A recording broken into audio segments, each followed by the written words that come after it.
Pandemi virus corona telah menghantam aktivitas perekonomian dunia.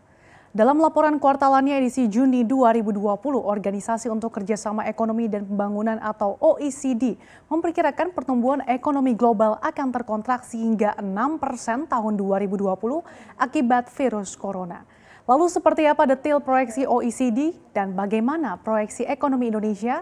Akan kami ulas untuk Anda dalam dunia resesi karena pandemi.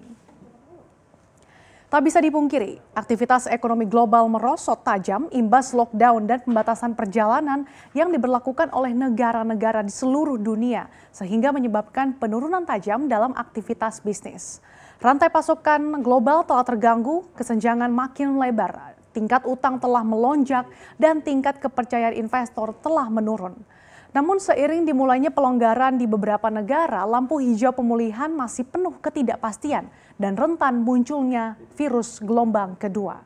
OECD menerbitkan dua perkiraan untuk pertumbuhan ekonomi global.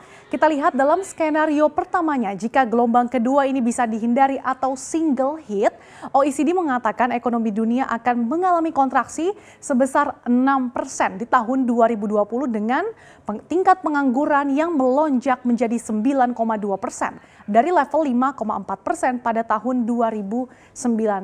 Namun perekonomian akan berangsur pulih ke tingkat hampir sebelum krisis pada tahun 2021, pada akhir tahun 2021.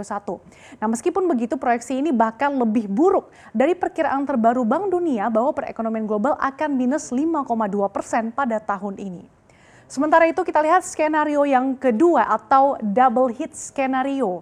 OECD mengatakan bahwa pertumbuhan ekonomi global akan mengalami kontraksi hingga 7,6% pada tahun 2020 jika terjadi gelombang kedua virus corona.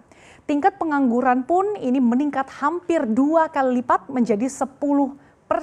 Dengan sedikit pemulihan dalam lapangan pekerjaan pada tahun 2021. Namun setelah itu akan pulih kembali tahun 2021 yang diperkirakan akan tumbuh 2,8%. Menurut OECD yang dapat dilakukan oleh pemerintah saat ini adalah memperkuat sistem perawatan kesehatan dan juga membangun pasokan peralatan medis.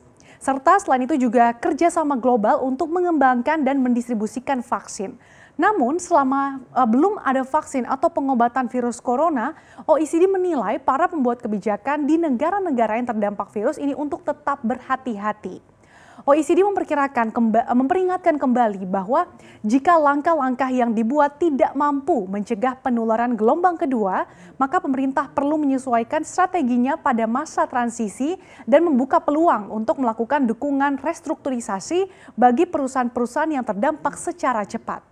Stimulus yang diberikan pemerintah kepada masyarakat dan dunia usaha pun ini dinilai tidak akan bisa bertahan lama, sehingga sektor yang terdampak harus beradaptasi untuk bisa bertahan. Selain itu, OECD menilai menambah utang sektor publik ini bisa diterima dengan catatan diberikan dalam kondisi ekonomi yang sedang lunglai seperti saat ini. Kita lihat di slide selanjutnya lagi. Sebagai negara dengan perekonomian terbesar di dunia dan sekaligus mencatatkan kasus terbanyak positif corona di dunia, pertumbuhan Amerika Serikat diperkirakan akan terkontraksi hingga 7,3%. Ini dalam skenario single hit dan sebesar 8,5% terkontraksinya jika ada gelombang kedua. Kemudian kita lihat di sini Spanyol, Perancis, kemudian Italia dan juga Inggris. Keempat negara ini diperkirakan akan menghadapi kontraksi ekonomi yang paling tajam tahun ini. Kita lihat masing-masing Spanyol terkontraksi 11,1%, Prancis 11,4%, Italia terkontraksi 11,3%, dan Inggris terkontraksi 11,5%.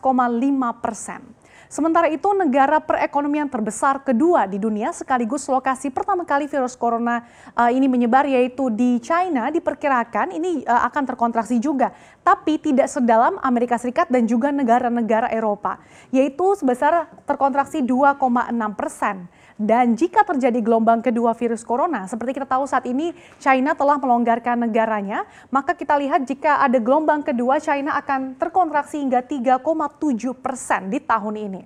Lalu bagaimana dengan proyeksi perekonomian Indonesia? Kita lihat di slide selanjutnya. Perekonomian Indonesia diproyeksikan akan terkontraksi pada tahun 2020 dan untuk pertama kalinya sejak 1997 krisis Asia, kita lihat ini sebesar 2,8%. dengan skenario single hit atau tidak ada gelombang kedua. Kemudian dalam skenario yang kedua atau double hit ini akan terkontraksi 3,9% kalau tidak terhindar dari adanya gelombang virus kedua. Dan aktivitas perekonomian ini akan pulih, kemudian PDB Indonesia bisa tumbuh 5,2% dengan asumsi single hit skenario dan tumbuh 2,6% dalam double hit skenario atau dengan adanya gelombang kedua virus corona seiring dengan kembali pulihnya aktivitas ekonomi, kemudian meningkatnya permintaan komoditas hingga pariwisata. Seperti kita ketahui sejak pertengahan Maret 2020 beberapa indikator telah menunjukkan bahwa ekonomi Indonesia ini tidak sedang baik-baik saja. Kepercayaan konsumen, kemudian penjualan mobil baru dan juga PMI manufaktur ini semuanya ambruk.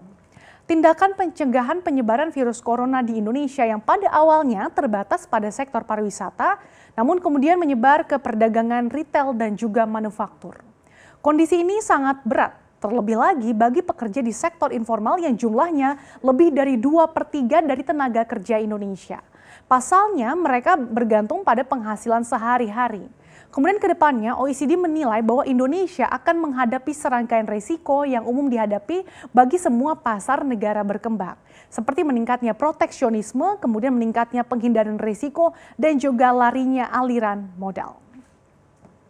Di slide yang terakhir, perdagangan dunia ini sekarang juga mengalami kontraksi yang cukup tajam. Dengan volume barang dan juga jasa diperkirakan akan terkontraksi hingga hampir 3,5%. Gitu ya, dalam 3 bulan pertama tahun 2020 ini. Lalu lintas udara sangat terpukul dengan lalu lintas penumpang internasional pada bulan April yang lebih rendah 98% dari tahun sebelumnya.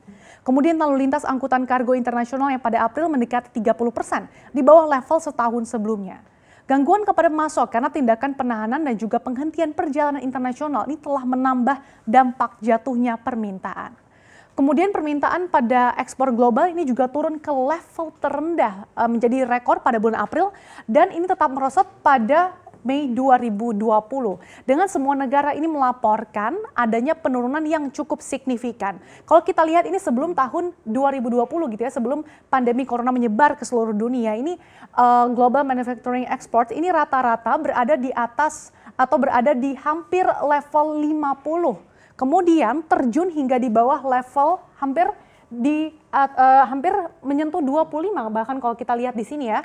Sejak virus corona menyebar ke berbagai negara. Dan penurunan ini khususnya sangat mendalam di Eropa dan juga beberapa di antara ekonomi negara berkembang, khususnya di Indonesia dan juga India.